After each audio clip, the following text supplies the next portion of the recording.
sea, siempre que vamos a hacer invocación, el pastor o la persona que va a predicar ora, pero en esta mañana yo quisiera que todos nosotros dedicáramos un tiempo a invitar a Dios a venir a este lugar. Amén. Sabemos que Él está aquí. Amén. No lo estamos sorprendiendo. Pero quisiera pedirle que cada uno de ustedes de manera individual, no en pareja, sino de forma individual, si se puede arrodillar, se arrodillen nuevamente y clamen a Dios. Amén. Y le pidan a Dios que esta mañana pueda ser una mañana especial, no por la predicación, sino por su presencia. Amén. Así que en este momento quisiera pedirle que hagamos eso y después yo voy a orar y entonces cantamos el himno. ¿Está bien? Vamos a orar.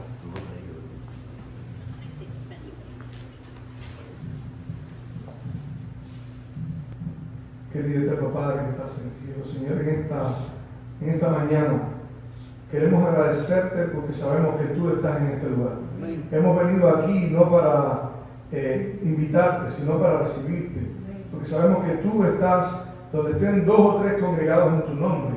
Tu promesa es que tú estás ahí. Amén. El problema no es que tú estés, el problema es que nuestra naturaleza y nuestra condición, nuestra ceguera y nuestra debilidad, muchas veces, casi todo el tiempo, nos mantiene inconscientes de que tú estás en el lugar donde nosotros estamos, que tu presencia nos acompaña. Es por eso, Señor, que en esta hora estamos viniendo delante de ti a rogarte de forma especial que tú vengas a nuestra vida, que tú toques nuestros corazones, que conmuevas las fibras de nuestro ser, que podamos experimentar tu presencia en esta hora. Que no pensemos que porque estamos haciendo esta oración especial nos vamos a sentir diferentes, sino que vamos a tener la certeza y la seguridad de que tú estás en este lugar y eso es lo que nos hace sentir diferentes. Amén. Gracias por tu amor, Señor, gracias por tu cuidado, gracias por los dones que has provisto para la redención de la raza.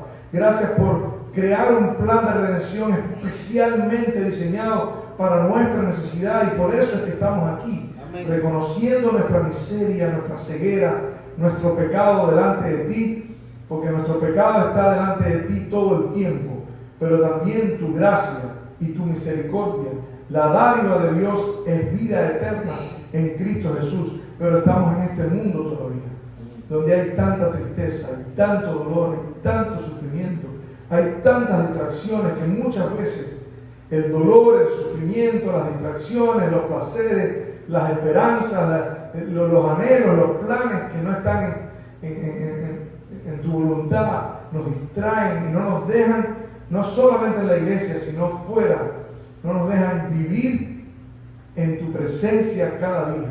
Y por eso estamos débiles, por eso estamos secos, por eso estamos tristes, por eso nos sentimos fracasados muchas veces. Pero como estaba escuchando en tu palabra hoy, el apóstol Pablo dice a los Corintios, en 2 Corintios, en medio de las pruebas y en medio del dolor y en medio del sufrimiento, me gozo en gran manera, sobreabundo en gozo, y esa es la inalterable esperanza que yo te pido, Jesús, que pongas en nuestra vida en este momento. Amén. Aquí en este lugar hay personas que están enfermas y nosotros estamos tristes, no solamente por la enfermedad, sino tristes porque fuimos llamados a vivir en victoria, en poder. Tú prometiste el poder de tu Espíritu Santo en la iglesia, tú prometiste que cuando se ore por el enfermo y se ponga las manos sobre ellos sería sano, y nosotros somos tan frágiles y tan débiles que casi desconocemos que vivir en Cristo es vivir en poder. Amén. Ayúdanos, Señor, en esta mañana.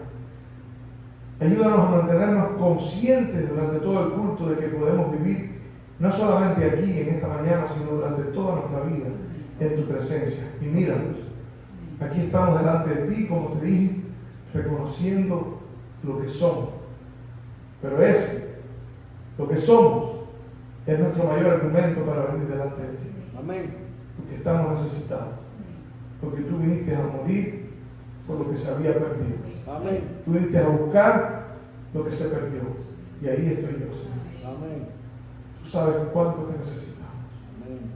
Ayúdanos. Si no predicamos en esta mañana, pero oramos y clamamos a ti y te recibimos y salimos aquí convencidos de tu presencia en nuestra vida, de tu perdón, de tu santificación, es suficiente. Gracias por este día, gracias por la presencia de tu Espíritu Santo que nos consuela. Te necesitamos, Señor, asístenos. En el nombre de Jesús. Amén.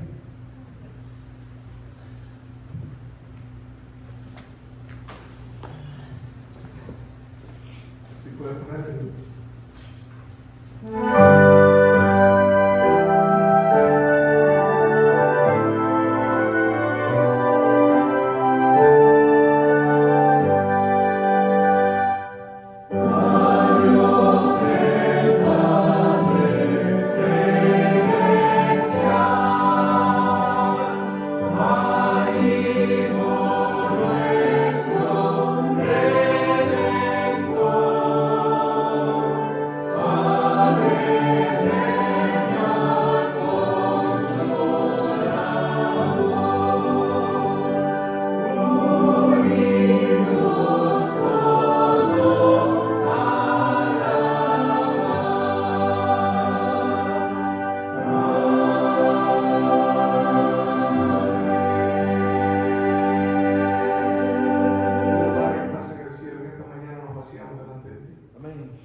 Queremos poner el vaso boca arriba, limpio.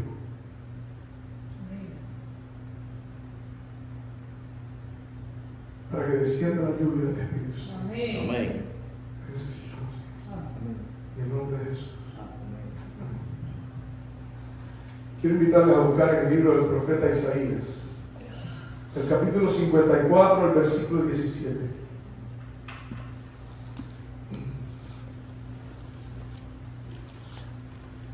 Y el profeta está hablando al pueblo de Israel después de lo que escribió en el capítulo 52, después de lo que escribió en el capítulo 53, después de lo que escribió en el capítulo 54, donde promete no solamente que ama a su pueblo, sino que va a restaurar a su pueblo.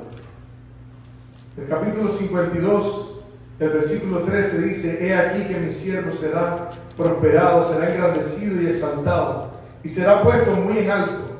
Cómo se asombraron de ti muchos, de tal manera fue desfigurado de los hombres su parecer y su hermosura más que lo de los hijos de los hombres. Así asombrará él a muchas naciones. Los reyes cerrarán ante él la boca, porque verán lo que nunca les fue contado y entenderán lo que jamás habían oído. Amén. ¿Quién ha creído a nuestro anuncio? Dice el profeta. ¿Y sobre quién se ha manifestado el brazo de Jehová? Subirá cual renuevo delante de él, y como raíz de tierra seca no hay parecer en él, ni hermosura le veremos, mas inatractivos para que le deseemos. Despreciado y desechado entre los hombres, varón de dolores, experimentado en quebranto, y como escondimos de él el rostro, fue menospreciado y no lo estimamos. Ciertamente llevó él nuestras enfermedades y sufrió nuestros dolores, y nosotros le tuvimos por azotados, por herido de Dios y abatido. Mas él herido fue por nuestras rebeliones, molido por nuestros pecados. El castigo de nuestra paz fue sobre él, y por su llaga fuimos nosotros curados. Todos nosotros nos descarriamos como ovejas, cada cual se apartó por su camino, mas Jehová cargó en él el pecado de todos nosotros. Y lo pueden seguir leyendo, el capítulo 54 dice: regocíjate, oh estéril. No le está diciendo regocíjate a alguien que tiene muchos hijos. No le está diciendo regocíjate a alguien que es prosperado. Le está diciendo regocíjate, oh estéril, porque eso es lo que somos. Una raza estéril. Porque nos separamos de Dios, y la separación de Dios es muerte, es infertilidad, no hay fruto. Jesús dijo: yo soy la vid y vosotros los pámpanos. Si quieres tener fruto, tienes que vivir conectado. Y ahora Él está diciendo: a pesar de que te desconectaste, escucha, tú no saliste a buscarme a mí, yo estoy saliendo a encontrarte. Por eso, regocíjate, oh estéril.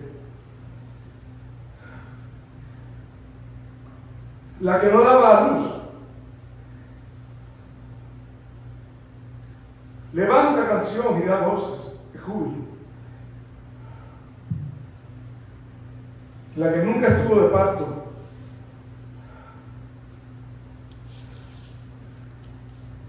porque más son los hijos de la desamparada. que los del casado, ha dicho Jehová. Ensancha el sitio de tu tienda y las cortinas de tu habitación sean extendidas y refuerza tus estacas, porque te extenderás a la mano derecha y a la mano izquierda, y tu descendencia heredará las naciones y habitará las ciudades asoladas. No temas, pues no serás confundida, y no te avergüences, porque no serás afrentada, sino que te olvidarás de la vergüenza de tu juventud, y de la afrenta de tu viudez no tendrás memoria. Y entonces, el versículo 17 dice: ninguna arma forjada contra ti prosperará, y condenarás toda lengua que se levante contra ti en juicio. Y ahora escucha: esta es la herencia de los siervos de Jehová, y su salvación de mí vendrá, dijo Jehová. Amén. Yo quiero decirte en esta mañana, la iglesia de Jesucristo fue llamada a vivir en el poder de Dios. Amén. El Evangelio dice que Cristo, cuando vino, dice, Él era lleno del poder de Dios. Asimismo, nosotros fuimos llamados a ser llenos del poder de Dios. El Evangelio, Pablo dice, yo no me avergüenzo del Evangelio. Parece algo simple, parece algo por lo cual debemos y tenemos que avergonzarnos. Pero Pablo dice, la palabra de la cruz es locura, pero para los que se pierden. Pero nosotros, los que nos salvamos, dice Pablo, yo no me avergüenzo del Evangelio, porque el Evangelio es poder de Dios para salvación. Es potencia de Dios para salvación. Y la iglesia es presentada en el Apocalipsis como un caballo blanco que viene venciendo y para vencer. Y cuando Jesús se iba, casi a punto de irse, las últimas palabras de Jesús fueron palabras de poder. Porque a veces leemos estas palabras lo podemos encontrar en Mateo capítulo 10, Marcos capítulo 6 y Lucas capítulo 9. La comisión de los discípulos. Miren el capítulo 9 de Lucas. Dice, después de estas cosas, designó el Señor también a otros 70, a quienes envió de dos en dos delante de él a toda ciudad y lugar a donde él había de ir. Y les decía, ¿qué cosa? La mies es mucha, mas los obreros pocos. Por tanto, rogad al Señor de la mies que envíe obreros a la mies. Y he aquí yo os envío como corderos en medio de lobos. No llevéis bolsa, ni alforja, ni calzado, y a nadie saludéis por el camino. En cualquier ciudad donde entréis, primeramente decid, paz sea a esta casa. Y el versículo 9 dice, sanad a los enfermos que en ella haya, y decirle, se ha acercado a vosotros el reino de Dios. Mas en cualquier ciudad donde no reciban, ¿qué cosa? Salgan y sacudan sus pies. Él les envió, ¿y qué dice? Sanad a los enfermos.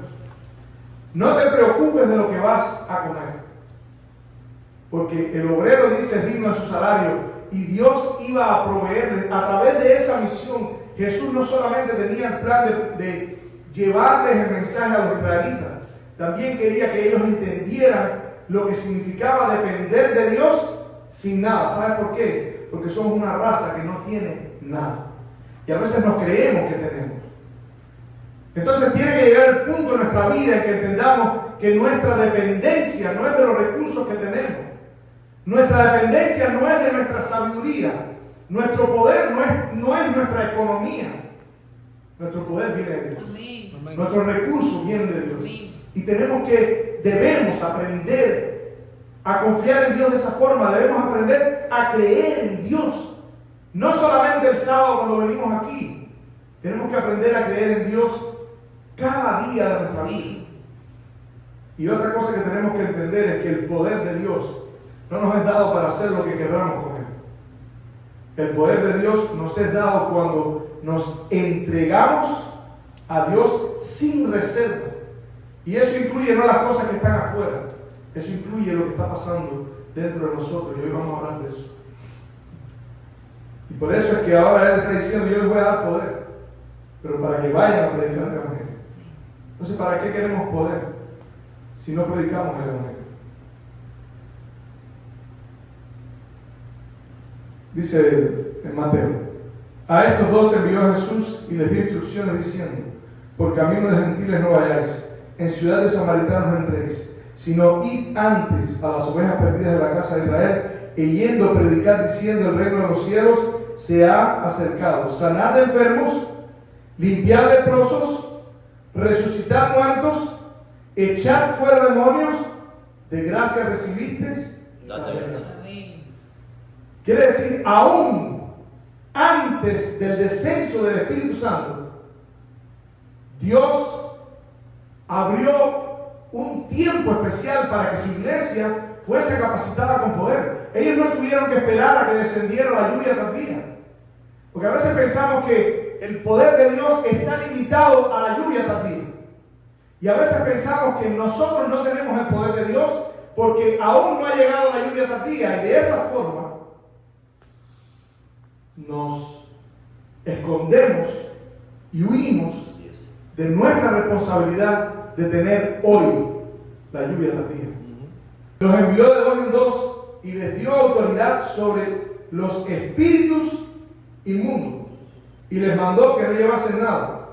Ahora, imagínense la autoridad que Dios le dio sobre los espíritus inmundos, que cuando ellos regresaron, el tema de conversación, lo primero que le dijeron a Jesús fue: Señor, aún los demonios se nos sujetan. Y hay un texto que dice: he aquí yo doy potestad sobre toda fuerza del enemigo y nada os podrá dañar. Por eso ese versículo, yo creo que Jesús, cuando habló de ese versículo, estaba diciendo, y se va a cumplir Isaías capítulo 54, ningún arma forjada contra ti prosperará. Yo no tengo nada en contra de las bendiciones que Dios da a quien quiere, cuando quiere y en la forma en que quiere. Pero el Evangelio es mucho más que eso. El Evangelio, no venimos a Cristo para recibir prosperidad. Venimos a Cristo porque estamos condenados a muerte. Hay un juicio pendiente sobre nuestra cabeza. Un juicio que se detuvo en el Edén. Cuando a Dios le correspondía dictar sentencia sobre Adán, ¿qué pasó? La sangre del cordero se interpuso. La piel del cordero cubrió su desnudez. Y la esperanza de que un día el hijo de la mujer iba a aplastar la cabeza de la serpiente llenó su corazón. Amén. Entonces, ese es el mensaje del Evangelio. Y ahora aquí dice que Jesús se les acercó. Imagínate la escena. El Dios eterno, hecho hombre, que Pablo dice a Timoteo: grande es el misterio de la piedad. Dios fue manifestado en carne. Y aquel verbo fue hecho carne. Y habitó entre nosotros. Y mientras habitaba entre ellos, se acercó a ellos y les dijo: mira, imagínense que Jesús se acerque y te diga: toda potestad me es dada en el cielo. Amén. Yo quiero que tú sepas, eso es lo que Jesús te está diciendo en esta mañana. Amén. Toda potestad me es dada en el cielo. Pero ahora nosotros tenemos una responsabilidad. El Evangelio según San Marcos, hablando de esta misma escena, no es el 14, perdón. Es Marcos capítulo 16. Pero sí el versículo 14. Hablando de esta misma escena, en el momento en que ahora una de las dos escenas, Jesús se le acercó a donde estaban los 11 y allí había muchos más. Pero él se acercó a ellos, finalmente se apareció a los 11 mismos, estando ellos sentados a la mesa. Y le reprochó su incredulidad y dureza de corazón, porque no habían creído a los que le habían visto resucitado. Y les dijo: id por todo el mundo ¿Qué dice? Y por todo el mundo y predicar el evangelio a toda criatura. Y ahora dice, y estas señales seguirán a los que creen en mí. En mi nombre echarán fuera demonios, hablarán nuevas lenguas, tomarán en la mano serpientes, y si bebieren cosas mortíferas no les hará daño. Sobre los enfermos pondrán sus manos y sanarán. Aleluya. Ese es el plan y el propósito que Dios tiene para su iglesia. Amén. Por eso, cuando yo te estoy diciendo esto, en el conocimiento del plan de la redención, sabiendo que Dios no nos amonesta para destruirnos, sino para que entendamos cuál es nuestra condición, deberíamos hacer lo mismo que dijo Job. Me aborrezco en polvo y ceniza, porque antes de oídas te había oído, pero ahora te veo. Ahora estoy entendiendo que mi condición no es una condición sencilla, que mi situación no es una situación fácil de resolver, que no es tan sencillo como yo pensaba y que necesito más de Dios de lo que yo pensaba, que tengo que hacer esfuerzos diferentes a lo que he estado haciendo hasta ahora. Y no se trata de lo que pasa afuera, y siempre digo, nosotros podemos hacer todo tipo de preparativos, pero el mayor preparativo que tenemos que hacer, el primero, es este. Amén. Tenemos que reconsagrar nuestra vida a Dios. Amén. Y Pablo, cada vez que Pablo habla, Pablo dice en 1 Corintios, quiero invitarles a buscar rápido, si lo pueden encontrar, 1 Corintios, el capítulo 1, Pablo le dice, pues no me envió Cristo a bautizar, versículo 17, sino a predicar el evangelio, no con sabiduría de palabras, para que no se haga, ¿qué cosa? Va a la cruz. Es por eso que mi intención en esta mañana no es hablar sabiduría humana, sino citar mucho y leer mucho las Escrituras, porque en ellas, dice Pablo, dice Jesús, en ella está el conocimiento de Dios, y esa es la vida eterna. Amén. Santifícalos en tu verdad. Tenemos que llenarnos de ella, no solamente de los acontecimientos, de las cosas que van a pasar. Tenemos que llegar a conocer a Dios por experiencia personal a través de este libro. Tenemos que experimentar diariamente el poder de Dios cambiando, transformando, convenciéndonos de pecado, pero dándonos también el consuelo y la esperanza de que no es para la destrucción que estamos siendo amonestados, sino para la salvación. Amén. Porque la obra del Espíritu Santo es convencernos de pecado, de justicia y de juicio. Amén. Gloria a Dios. Y Pablo dice, pero nosotros predicamos a Cristo. Ese es el poder de Dios. Amén. Ahí está el poder de Dios. Cristo crucificado. Para los judíos ciertamente tropezadero, para los gentiles locura, mas para los llamados así judíos como griegos, Cristo, poder de Dios y sabiduría de Dios. O sea, si tú tienes a Cristo y no tienes el poder de Dios venciendo en tu vida, hay algo que no está bien. Hay algo más que tenemos que hacer, porque el poder de Dios está permanentemente disponible para ti. Cristo, poder de Dios y sabiduría de Dios. Mas por Él, dice el versículo 30, estáis vosotros en Cristo Jesús, el cual nos ha sido hecho por Dios sabiduría, justificación, santificación y redención. Eso es lo que Pablo dice. Amén. El Evangelio es poder de Dios para salvación. Es poder de Dios para salvación. No es poder de Dios para usar el poder en lo que yo quiera. Es poder de Dios para salvación. No conforme a tu voluntad, porque tu voluntad no tiene buenas intenciones. No conforme a tu corazón, porque tu corazón no es bueno. Engañoso es nuestro corazón más que todas las cosas. Pero la iglesia fue llamada a vivir en el poder de Dios. Por eso Pablo dice, y ni mi palabra ni mi predicación fueron con palabras persuasivas de humana sabiduría, sino con demostración del Espíritu y del poder de Dios. Amén. Para que vuestra fe no esté fundada en la sabiduría de los hombres, sino en el poder de Dios. Amén. Y en 2 Corintios,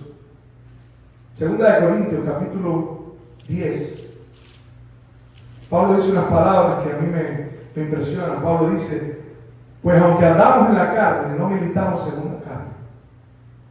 Pablo era consciente que estaba en la carne. Por eso en el capítulo 7 de Romanos, Pablo dice, lo que hago no lo entiendo. Tengo una ley en mis miembros que me arrastra cautivo al pecado, que se revela contra la ley de mi mente. Pero Pablo no se quedó así.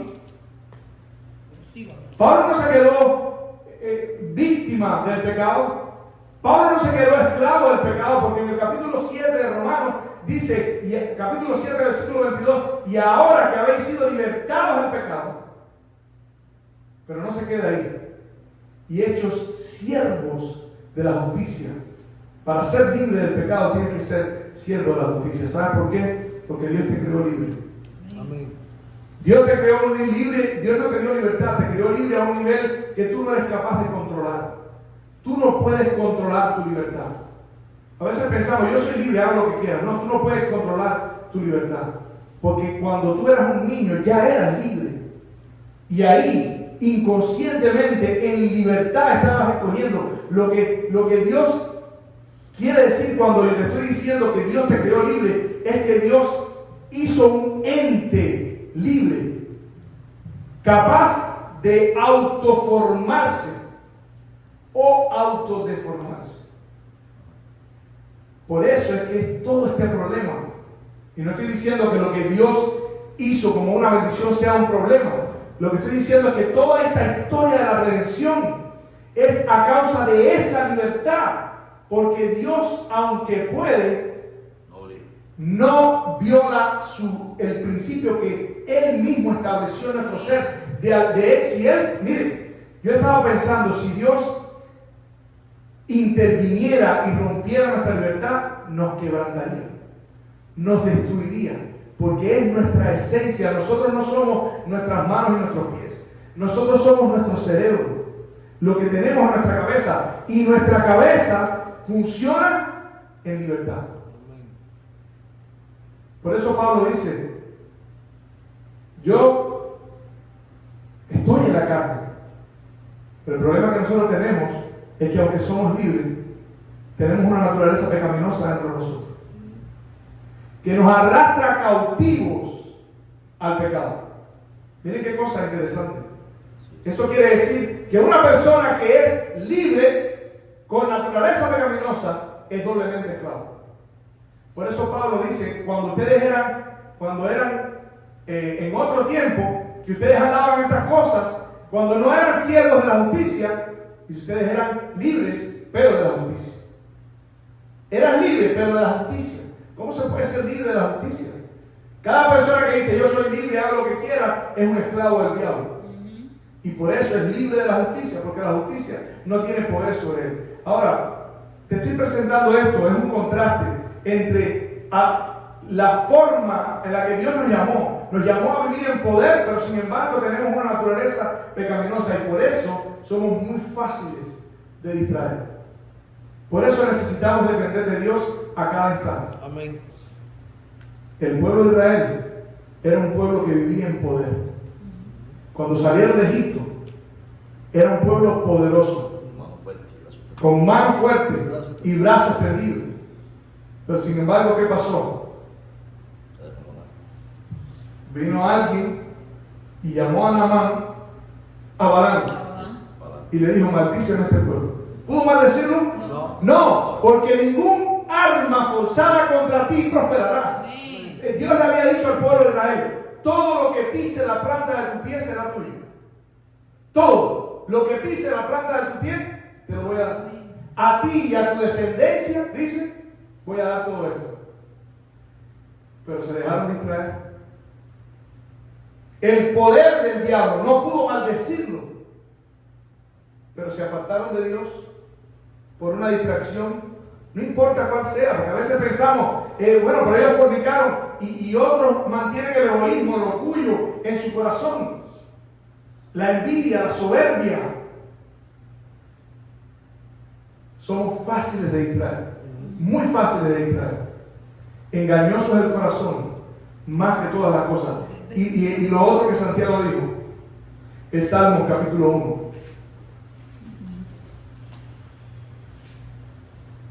El versículo 1. Dice allí, bienaventurado ¿quién? El varón. El varón que ¿qué? Que no anduvo en consejo de malos. Que no anduvo en consejo de malos, ni en camino de pecadores, Ni sigue en consejo de ni en silla de escarnecedores se ha sentado. Yo te quiero decir, querido amigo, yo tengo que confesarte que yo a veces me he sentado en silla de escarnecedores. Yo tengo que confesarte que muchas veces yo también he caído en mil cosas, y si yo te fuera a hablar de mí, la forma sencilla en la que yo puedo ser distraído, tú te asombrarías.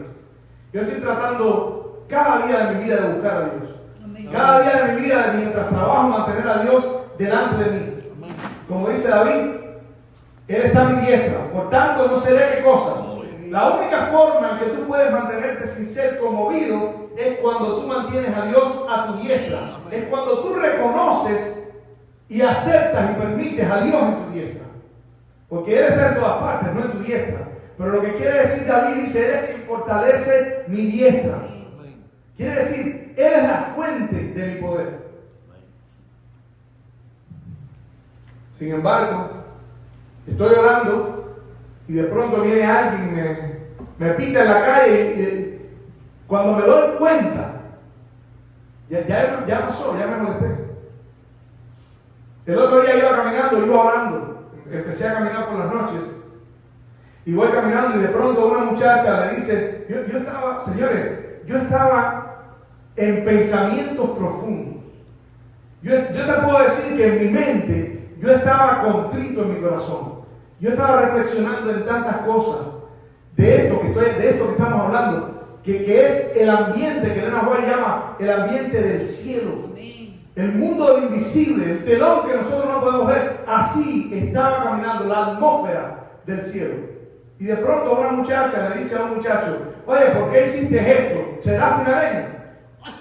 Y ahí fue una desconexión que yo no, como yo soy pinareño, ella estaba de frente, dentro del carro, así, metida dentro del carro, con los pies fuera, pero metida dentro del carro. Y yo iba caminando y de forma inconsciente le dije, óigame, yo también soy pinareño, y salí caminando. Yo no dije nada malo, o sea, no es que haya sido nada malo. ¿Cómo pasé? ¿Cómo pasé de algo tan profundo, algo tan solemne, algo que cuando tú contemplas esas escenas es difícil de desviarte de ese propósito? Y fue como alar un cable. Se desconectó, se apagó la luz. El otro día me puse a hablar con un amigo y estábamos hablando sobre la Biblia, la expiación, y ya esto me ha pasado en varias otras ocasiones. Y de pronto me doy cuenta que estoy alterado, no es así. Y de pronto así me quedo reflexionando. ¿En qué punto pasé de enseñar la palabra de Dios a defender sin misericordia la palabra de Dios? Entonces, es como que necesitamos volver a nacer. Amén. Necesitamos mantenernos viviendo una forma que nada nos saque de la presencia de Dios. Amén. Salmo capítulo 21 dice, bienaventurado el varón que no anduvo en consejo de malos, ni estuvo en camino de pecadores, ni en silla de escarnecedores se ha sentado. Yo quiero decirte, hay muchas cosas malas que están pasando en nuestra iglesia. Ora por la iglesia. Ora por el pueblo. Ahí está el pueblo de Dios y gente que no es del pueblo de Dios. Tratemos de evitar convertirnos en escarnecedores, de sentarnos en silla de escarnecedores. No, bueno. ¿Sabes por qué? No es que sea un pecado, es que es un entretenimiento. Llegamos a hacer de eso el centro de nuestra relación y nosotros nos convertimos en lo que contemplamos.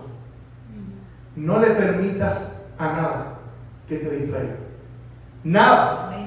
Que como Pablo dice, ni lo alto, ni lo profundo, ni lo bajo, ni lo ancho, ni ángeles, ni principados, ni potestades, nada te puede separar del amor de Dios.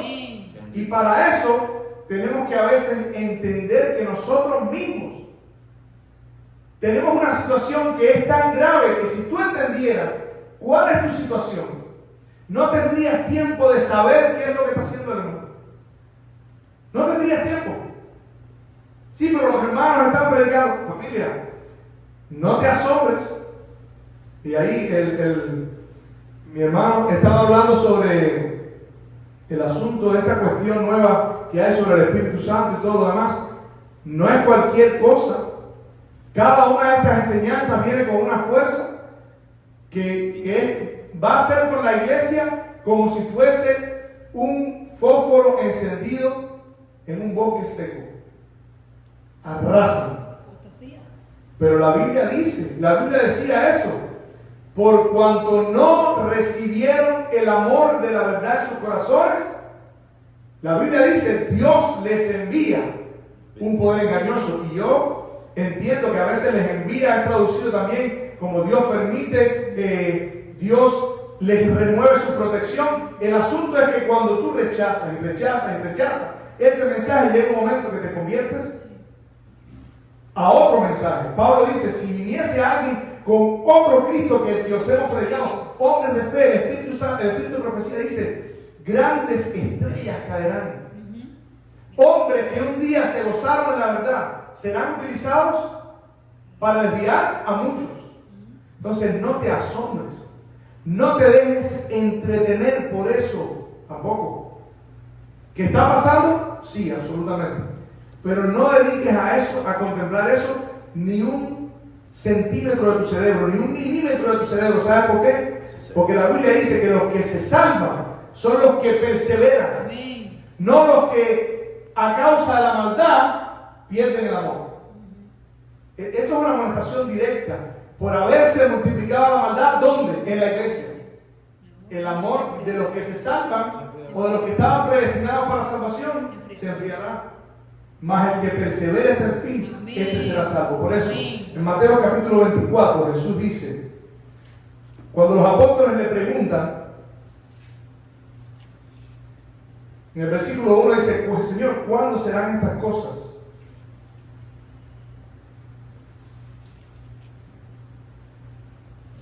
Versículo 3. Y estando él sentado en el monte de los olivos, los discípulos se le acercaron aparte diciendo, dinos, ¿cuándo serán estas cosas y qué señal habrá de tu venida y del fin del siglo? Déjame decirte, nosotros siempre hacemos las preguntas incorrectas. Siempre. Es muy difícil hacer preguntas correctas porque no está en nosotros. Y yo quiero hablarles hoy, les estoy hablando hoy, no de un lado ni del otro, sino del equilibrio que debemos tener en Dios. Amén. Porque no podemos dejar de, como dice Pedro, de estar atento a la palabra profética más segura. No podemos. Porque esa es la que alumbra. Pero nosotros tenemos que saber que las señales no son el mensaje central. El espíritu de profecía, y la Biblia dice, el mensaje es para ti. Y ellos hicieron la pregunta equivocada. Cuando Daniel está en el capítulo 8, ¿qué pregunta? A uno de los que estaban oficiando le dice, déjame hacer una pregunta, ¿hasta cuándo? ¿Tú crees que le respondieron? Sí, Daniel, hasta 2300 tardes de mañana. Dice que Daniel se fatigó. Hay preguntas. Hay preguntas como dice, Señor, ¿restaurarás el reino en este tiempo? Es la misma pregunta. Y Jesús ya, no cansado, pero como ya que no tienen otra cosa que responder, dice, señores, no les corresponde a ustedes conocer los tiempos o las sazones. Tu responsabilidad no es esa, tu responsabilidad es perseverar en oración por 10 días, porque recibirás poder. Amén. Cuando haya venido el poder del Espíritu Santo sobre ti, y me serás testigo en Jerusalén, en Judea, en Samaria y hasta lo último de la tierra. Amén. Esa es tu responsabilidad. Por allá también los mártires preguntan, Señor, ¿hasta cuándo nos hace justicia? Familia, un poquito. Esperen un poquito. Esperen un poquito, porque el que ha de venir vendrá y no tardará. El tiempo de Dios es perfecto. El tiempo de Dios es preciso. Tu responsabilidad no es saber cuándo va a suceder. Tu responsabilidad es estar listo para cuando suceda. Porque si hoy sucede, tienes que estar listo. Tienes que estar listo. Es por eso que ellos preguntan una cosa y Jesús responde otra. Fíjense para que vean que casi siempre Jesús estaba en contraposición con los apóstoles, o mejor dicho, los apóstoles en contraposición con Jesús. Un día Jesús iba caminando y mientras la multitud lo apretaba, Jesús se paró y dijo, alguien me tocó. Y otra vez Pedro hace una pregunta que no tiene, Señor, ¿cómo vas a decir que alguien te tocó? Si la gente te aprieta. Y Jesús le dice, Pedro, es que ese es el problema. Tú no entiendes que estoy hablando de algo que, valga la redundancia, tú no entiendes. Es un toque diferente. Ese es el toque de la fe. Amén. Y cuando tú tocas a Jesús por el manto, con fe, yo te quiero decir, Dios puede venir a tu vida, cubrirte con la sombra de sus alas y transformar tu vida. Amén. Y ayudarte a vencer el pecado. Es fácil. No es fácil. No es sencillo. Pero hay algo que tienes que entender. En la lucha, yo te digo lo que yo hago. Yo no miro hacia atrás. Yo me caigo y yo no me lamento por el pecado. Yo pido perdón. Señor, dame fuerza, continúo. Nadie que está en una guerra tropieza, se cae y empieza, ay, me caí. Nadie hace eso. Tú te levantas y continúas al frente. Por eso Pablo dice, al frente, al llamado de la soberana vocación que es en quién. En Cristo Jesús. Puestos los ojos en Jesús. Esa es tu responsabilidad, poner los ojos en Cristo, no en los hombres, no en la iglesia, no en los líderes, no en lo que está pasando en el hermano que está sentado al lado, no en cómo se visten, no en lo que comen, no en lo que toman. Tu responsabilidad eres tú. Por eso cuando Pedro pregunta, y era Pedro seguro que preguntó a ellos, Mateo, Señor, ¿hasta cuándo? ¿Cuándo serán estas cosas y qué señal habrá de tu venida? Y Jesús le dice, mirad que nadie os engañe. Ok. Señor, yo te estoy preguntando cuándo. Tú me estás preguntando, mirad que nadie os engañe. Sí, Pedro, porque el problema no es lo que va a pasar. El problema es que tú tienes que estar listo para cuando pase. Y se lo repite, señores, como 3 veces. Míralo aquí. Respondió Jesús y le dijo, mirad que nadie os engañe. Porque vendrán muchos en mi nombre y oiréis de guerra, porque se levantará nación contra nación. Mirad que os los he dicho. Mirad de nuevo que os lo he dicho. En el versículo 25 dice, ya os lo he dicho antes. Así que si os dijere, mirad está en el desierto, no salgáis, o mirad está en el aposento, no lo creáis, porque como el relámpago, quiere decir en ese momento, cuando vaya a ser, te vas a enterar. Nadie va a poder decir, oh, miren señores, allá está Jesús. Porque el diablo ha planificado muy bien unirse con los reyes de la tierra, según dice la Biblia, para prepararlos para el día de la batalla del Dios Todopoderoso. Y cuando el diablo imite la segunda venida de Cristo, en ese barco se va todo el mundo, como no se fueron en el barco del arca de Noé. Ahí en ese barco sí se va a montar todo el mundo. Y cuando digo todo el mundo, tengo que tener cuidado conmigo mismo también. O sea, todo el mundo es todo el que mire. Dice ahí, no vayáis. Cuando tú oigas, Cristo está ahí, huye. Escóndete. No mires las noticias. Porque cuando Cristo venga, el Cristo que nosotros estamos esperando, no va a dejar ni raíz ni rama. Aquí no va a quedar nada. Y Pedro dice que los alimentos ardiendo se fundirán, serán desechos. Y esta tierra está preparada para ese día. Por eso Pedro también dice, huí de esta perversa generación. Vive tu vida, al final eres tú solo. Aun cuando estás casado, eres tú solo. Por eso Jesús responde, mirad que nada ni nadie te distraiga. Que las señales no te distraigan. Porque sabes, las señales pueden ser o pueden no ser. Porque cuando Jesús les habla, dice, oiréis de guerras y rumores de guerra, mirad que no os turbéis, porque es necesario que todo esto acontezca, pero aún no es el fin. Cuando ellos vieron la destrucción del templo, para ellos era el fin. Cuando los hermanos vieron en el año 1914, la Primera y Segunda Guerra Mundial, para ellos era el fin. En 1844, para ellos era el fin. En el año 2000, para ellos era el fin. Y yo anhelo ese día. Yo quiero que Jesús venga. No en el 2030, que venga hoy. Amén. Probablemente yo no estoy listo para recibirlo. Probablemente no estamos listos para recibirlo. Pero cuando Él venga, mi enfoque no tiene que... Yo no tengo que dedicar tiempo a hacer cálculos extraordinarios matemáticos. Nuestro cálculo es cómo está mi vida. Y una vez que tu vida está en el lugar, también puedes dedicar tiempo a eso. Pero eso no es lo principal. Porque tú puedes hacer todos los cálculos. Si tú no hiciste la primera parte, si tu vida no está santificada, si tú no le perteneces a Cristo, dice Juan, que vamos a retroceder avergonzados. Y Jesús dice, muchos me dirán en aquel día. ¿Muchos quién? ¿De quién está hablando Jesús? ¿De la gente del mundo? No, si el Salmo 1 dice, los impíos no se sentarán en el juicio. El juicio comienza por la casa. Muchos me dirán aquel día, Señor, en tu nombre lo hicimos. No te conozco. No sé quién es. No sé quién eres.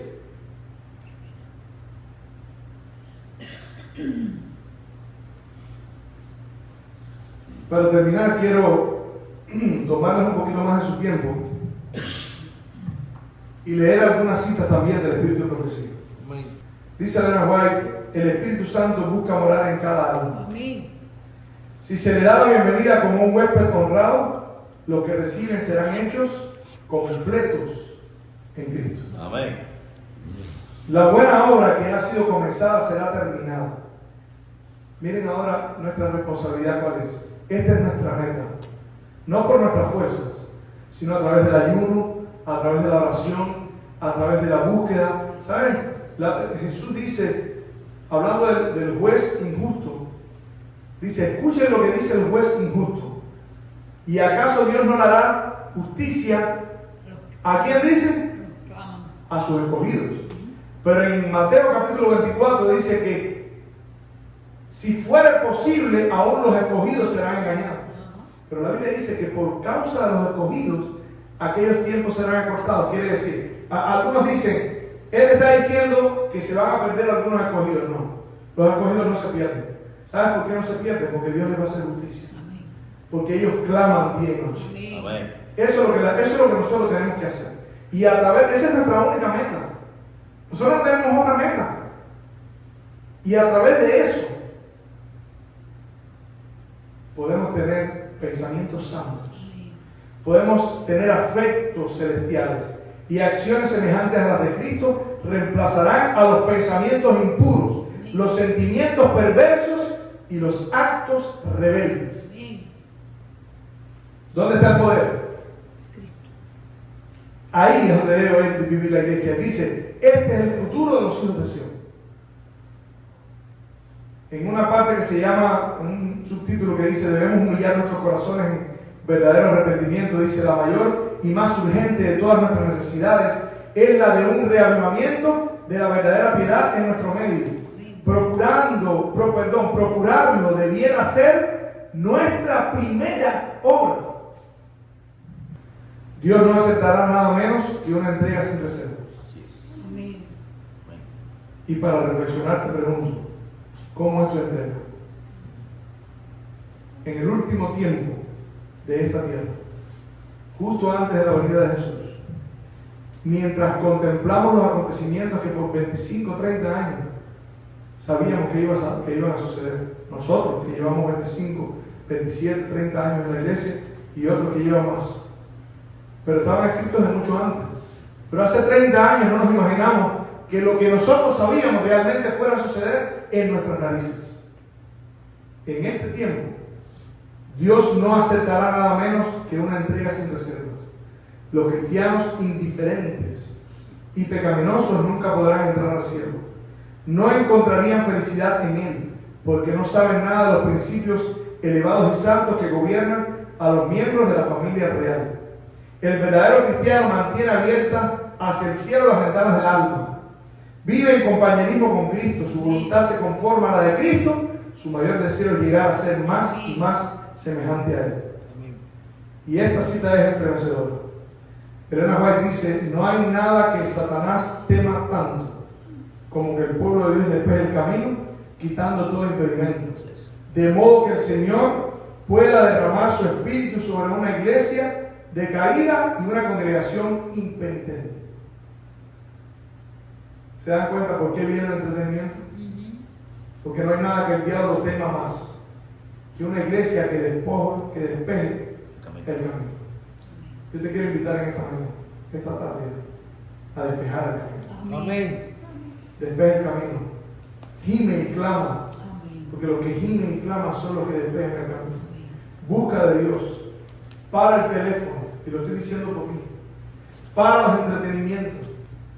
Vendrá la lluvia tardía y la bendición de Dios llenará cada alma que esté purificada de toda contaminación. Nuestra obra hoy es rendir nuestra alma a Cristo para que podamos ser hechos idóneos para el tiempo del refrigerio y de la presencia del Señor, idóneos para el bautismo del Espíritu Santo. Amén. Convertíos de todo vuestro corazón, dice la Biblia,